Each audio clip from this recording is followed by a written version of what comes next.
एकतेसाठी त्यांच्यातला बंधुभाव शिकावा, समता स्वातंत्र्य बंधुता जोपासावी म्हणून त्यांनी जे काही प्रयत्न केले, जीवाची पर्वा न करता प्रयत्न केले आणि त्याचं हे फळ आहे की तुकोबारायांचे अत्यंत आवडते शिष्य होते अंगड बाबा शहा, जी तुकोबारायांची पालखी होते. त्यात पहिल्या आरतीचा मान तिथे मिळतो. मला संदर्भ चुकत नसेल तर मला बरोबर नसेल तर तुम्ही मला करेक्ट करा.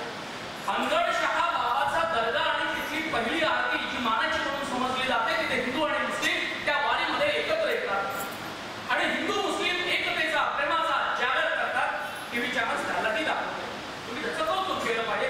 वारी खूप छान पद्धतीनं वारीला टीव्ही चॅनल्समध्ये वर्तमानपत्रामध्ये कव्हरेज दिले जाते, कारण तिथे हजारो आणि लाखोंच्या संख्येने माणसं जमतात. तिला नाकावून चालत नाही, अविरून चालत नाही, तिला प्रसिद्धी द्यावीच लागते. कदाचित मी असं म्हणेल की आस्थेपोटी असेल, त्यांच्या प्रेमापोटी असेल, किंवा मी असं एक दुसरं वाक्य म्हणतो या संदर्भात की गरजेपोटी पण असेल. उद्या जर वारीचं कव्हरेज केलंच नाही तर त्यात व्यावसायिक नुकसान सुद्धा होऊ शकतं. काश्मीरी तरुणी शमीमा अख्तर वारीमध्ये ज्ञानोबारायांचं पसायदान म्हणते. त्याचे व्हिडिओ तुमच्या मोबाईलवरती दिसत असतील. खूप प्रसिद्ध झालेली आहे शमीमा अख्तर. या प्रत्येक वर्षी वारीमध्ये येतात आणि वारीमध्ये तुकोबारायांचं पसायदान म्हणतात.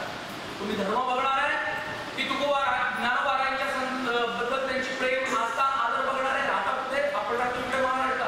काश्मीर कुठे? मी तरी पाहिलं नाही, तुम्ही कदाचित पाहिलं असेल. किती अंतर कुठे पसायदान त्यांच्यापर्यंत कसं पोहोचलं असेल, नामदेव कसे पोहोचले असेल तिकडे परराज्यामध्ये. नामदेवाबद्दल पंजाबी आणि शीख लोकांना का आदर आहे? तेव्हा कम्युनिकेशनचं साधन नव्हतं, सोशल मीडिया नव्हता, मोबाईल नव्हता, इंटरनेट काहीच नव्हतं.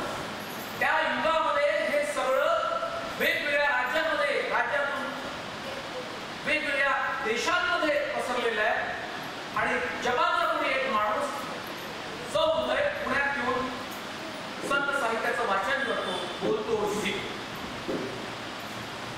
ताजं उदाहरण देतोय. देशातली जी काही परिस्थिती आहे आणि ज्या काही गोष्टी घडतात आहे त्यावर तुम्ही लक्षात घ्या. सजगवा खूप अत्यंत कठीण वेळ आलेली आहे. दुसरं उदाहरण देतो. मुस्लिम बहिणींनी रामललाचं स्वागत एक गीत गायलेलं उत्तर प्रदेशमध्ये. तिला अयोध्येनंतर बोलावं नाही का?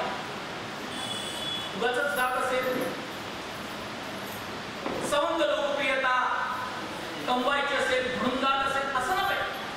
आस्था असेल, तिच्या मनामध्ये प्रेम असेल. बरं, ह्या काही नवीन गोष्टी नाही. या कोकणातली गोष्ट सांगतो तुम्हाला. हा कोकण जसा निसर्गासाठी ओळखला जातो तसाच तो समृद्ध निसर्ग आणि वनसंपदेसाठी सुद्धा ओळखला जातो. त्या कोकणातल्या काही यात्रेमध्ये मुस्लिम लोकांचा अत्यंत मोठा सहभाग असतो. मुंबईत सुद्धा वेगवेगळ्या ठिकाणी त्यांचं स्वागत केलं जातं. या गोष्टींना कुठेतरी तडे जात आहेत का याचा विचार आपण केला पाहिजे. हे मला आवर्जून या ठिकाणी सांगावंसं वाटतं.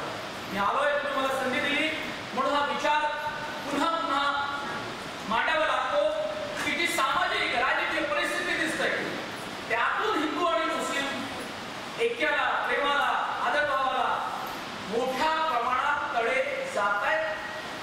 तरी येणारी व्यवस्था कोण, ती माणसं कुठली वेळीच ओळखली पाहिजे.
पत्रकारिता असली